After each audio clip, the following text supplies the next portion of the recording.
Cuba's President Miguel Díaz-Canel and his Iranian counterpart Ibrahim Raisi signed several memorandums of cooperation enhancing bilateral ties in several areas.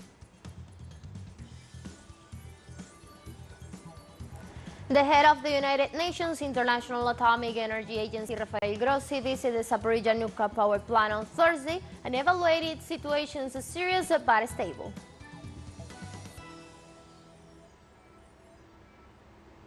Nigeria's central bank has put an end to its distorted foreign exchange rate, a move the new government in Africa's biggest economies hopes will help wood investors and stable the local currency.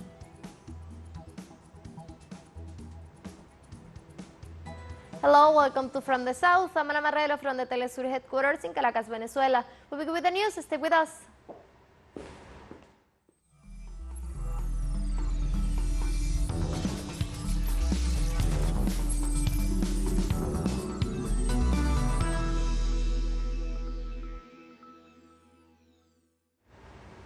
On Thursday, Iran and Cuba signed several agreements on economic, commercial, and cultural cooperation during the visit of Iranian President Ibrahim Raisi to the Caribbean nation. An integral cooperation program to expand the collaboration between Iran and Cuba was among the agreements signed, as well as a memorandum of understanding on political consultations aimed at expanding communications between the foreign ministers of both nations. Iran and Cuba also signed agreements on customs-related issues and on training of customs staff.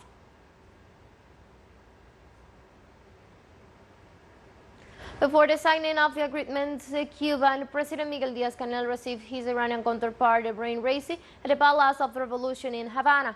During their meeting, both leaders highlighted historical ties between the peoples and the governments of the two nations. Earlier, the Persian leader made a brief speech at the Cuban-Iranian Business Forum held in Havana, where he stressed that his country and the Caribbean nation have reached great progress in the field of biotechnology and had a potential to cooperate in areas such as energy generation, mining, and technology exchange.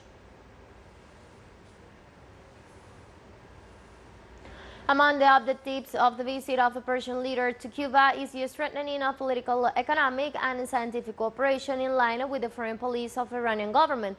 The trip is a continuation of the action carried out last February by the Iranian Foreign Minister Hussein Amir Abdullahian in Havana, where he explored the fields of cooperation between both countries. In May, then, the Cuban Deputy Prime Minister and today's Foreign Trade Minister Ricardo Cabrizas had a meeting with the highest Persian authorities, including the President and the Foreign Minister, in which both sides confirmed the fraternal relations between the two countries.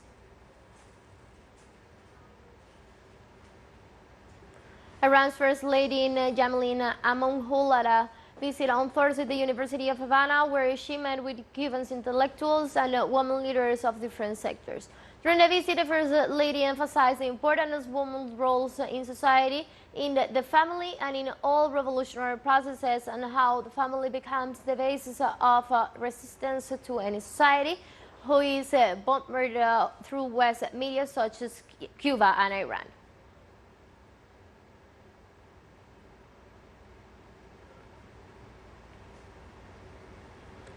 Venezuela's National Assembly appointed a preliminary commission for the creation of the nominating committee to select the new members of the National Electoral Council. The Venezuelan legislative branch took this measure after the director of the National Electoral Council resigned and informed that they will remain in office until the National Assembly appoints new electoral authorities. According to the president of the National Electoral Council, Pedro Calzadilla, this decision seeks to guarantee an electoral process with the greatest number of political actors. I call on you to maintain the same serenity, the same patience, the same openness, the same gift of listening to everyone, so that the nomination committee can be formed as soon as possible, and so that the 5 principal rectors and the 10 alternate ones can be sworn in by the only institution that can do so, which is the Venezuelan National Assembly, that began its function on January 5, 2021. During the session to create a preliminary commission for the nominations of the new members of the National Electoral Council, the president of the Venezuelan National Assembly, Jorge Rodriguez, stressed the fact that the revolution has included the poor within the electoral system, dismantling the weight of one of the domination tools on the social elites. Millions and millions and millions of votes counted, turnout as never seen before in the history of Venezuela.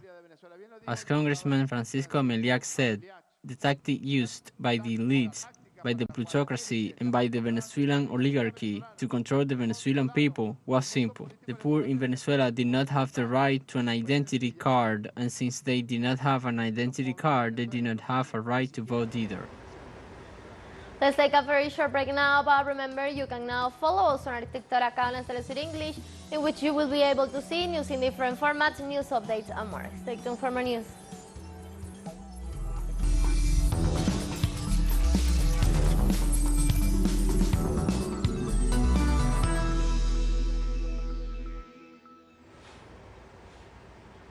Welcome back to From the South. China and Antigua and Barbuda have agreed to deepen and enrich pragmatic cooperation at a meeting of the two countries' foreign ministers in Beijing on Thursday. Chinese State Consular and Foreign Minister Qin Gan said that over the past 40 years since the establishment of bilateral ties, Antigua and Barbuda has been a good and loyal friend of China in the Caribbean region, and that both countries have always understood and supported each other on key issues. Minister Gan stated that China is willing to work with Antigua and Barbuda to further political trust, to promote the Belt and Road Initiative, expand people-to-people exchange, and fruitful cooperation.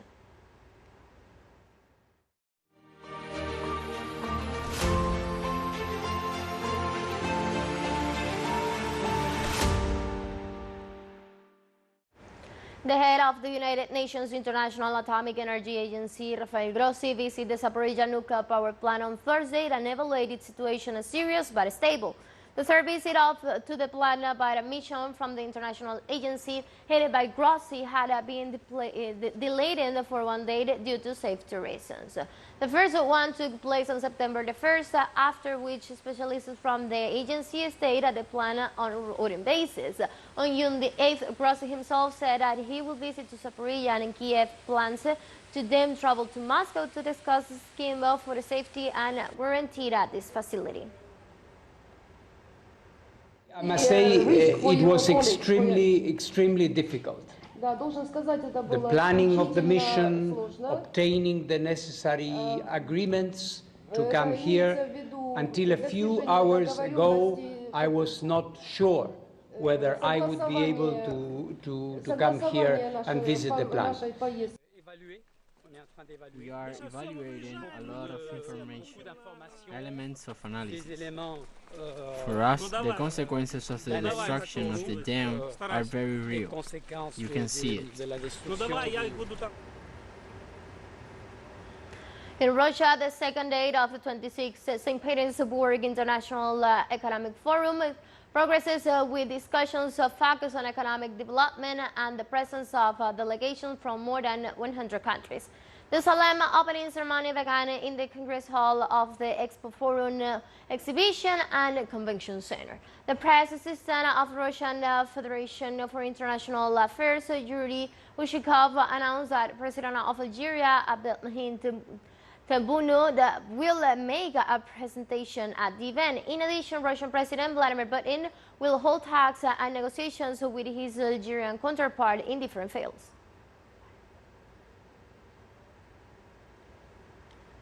The Executive Vice President of Venezuela, Delcy Rodriguez, during her speech at the 26th St. Petersburg International Economic Forum, called for the dollarization of international trade. The call is to de-dollarize. This is a word that is being used a lot lately. To de-dollarize international trade, to de-dollarize international oil trade. And we are already seeing that Arab countries, that Gulf countries, are starting to sell their oil, are starting to sell their gas in currencies other than the US dollar. Another fundamental task is to create new payment channels different from this network created by the US SWIFT, where we have seen that it is concentrated in the United States. We must trade in our currencies. President Lula has also called on the BRICS. He has called on our region to think about our currency.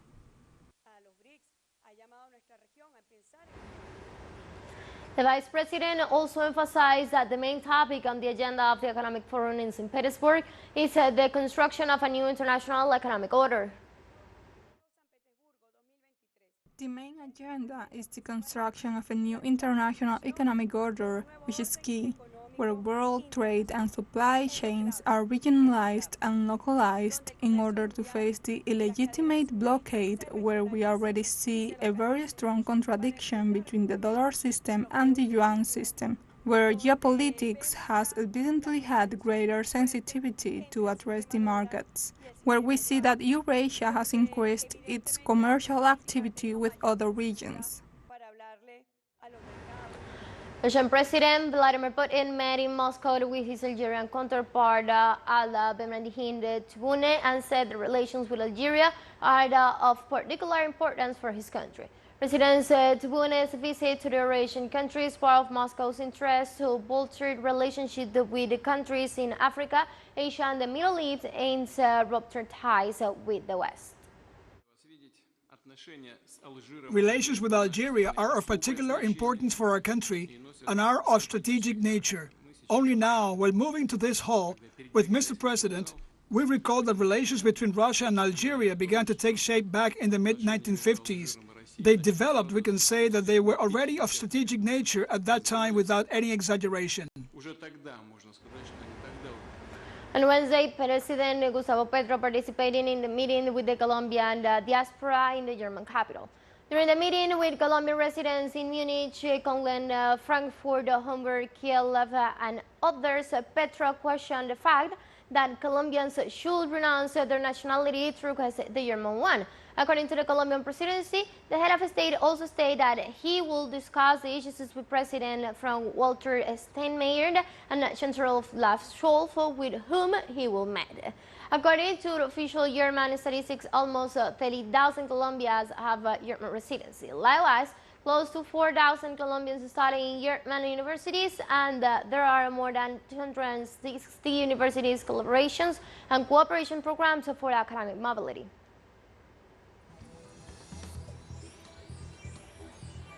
As English continues to grow, you can now tune in from 33 different African countries through StarSat. Dial 461 and join our Latin American alternative broadcast. One financial break and we'll be right back.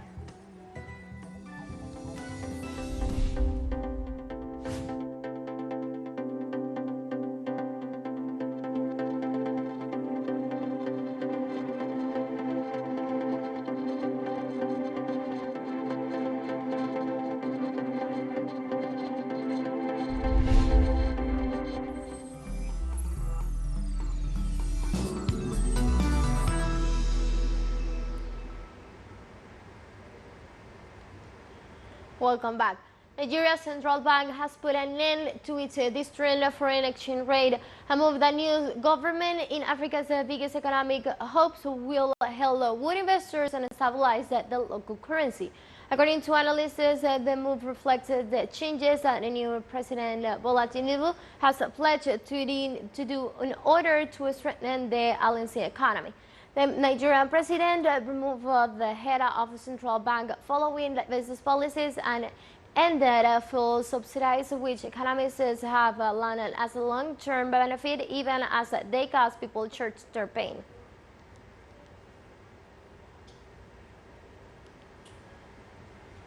Opposition presidential candidate in Sierra Leone, Hamura, has demanded the resignation of the Electoral Commission head of the presidential elections.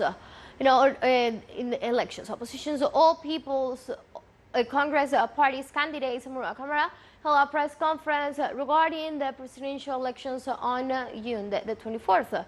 Samura said that the Electoral Commission does not want to conduct for elections and urged the charter and the commissioners to resign immediately.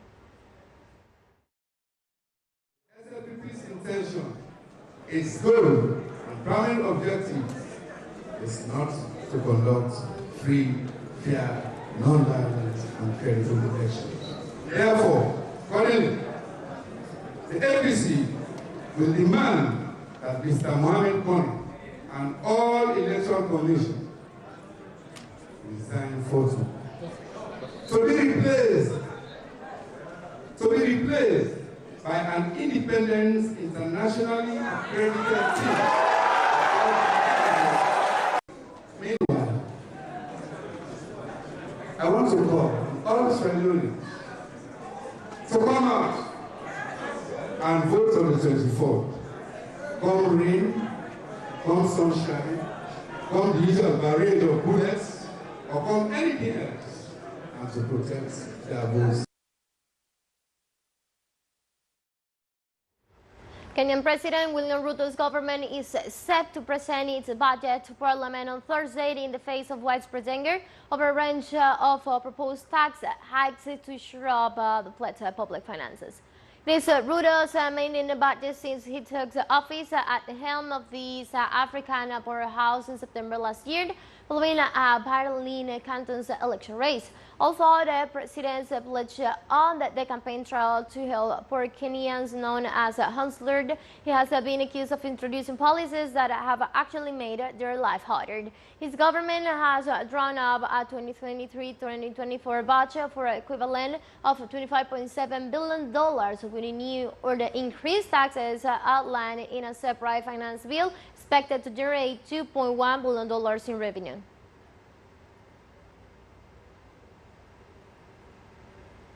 Qatar's Emir Sheikh Tamim bin Hamad Al Thani arrived in Baghdad, Iraq on Thursday on an official visit to discuss regional political matters and enhance bilateral relations. Qatar's Emir is visiting Baghdad on an invitation by the Qatari Prime Minister Mohammed Al Sudani, said government spokesman Basim Al Waidi. During the Emir's visit, Iran and Qatar will sign memorandums of understanding to expand cooperation on investments and energy projects. Qatar is interested in having a major investment role in a $17 billion road and rail project to link Asia and Europe. Arab and regional countries are capable of forming a successful economic bloc that benefits the people of the region. We are working towards this goal, and we have hosted and will host more dialogues and conferences in this regard. We also discussed regional initiatives to enhance economic relations between the countries of the region, including supporting the project to develop the electrical grid interconnected system between the GCC states and linking it to the southern Iraq network.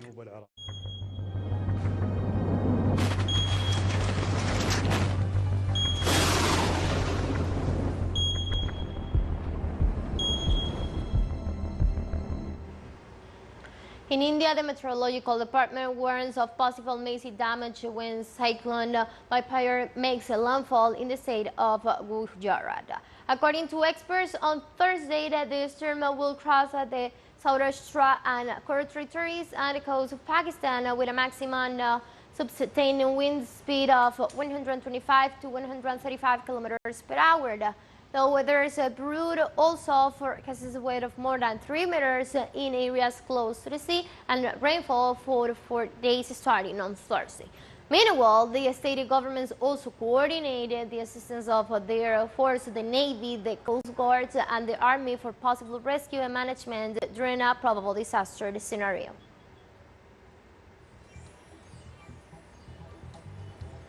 We have come to the end of this news brief, but you can find this and many other stories on our website at telesurenglish.net. You can also use on our socials. We're on Facebook, Twitter, and on Instagram as well. For TeleSUR English, I'm from the South, I'm Ana Marrero, and thank you for watching.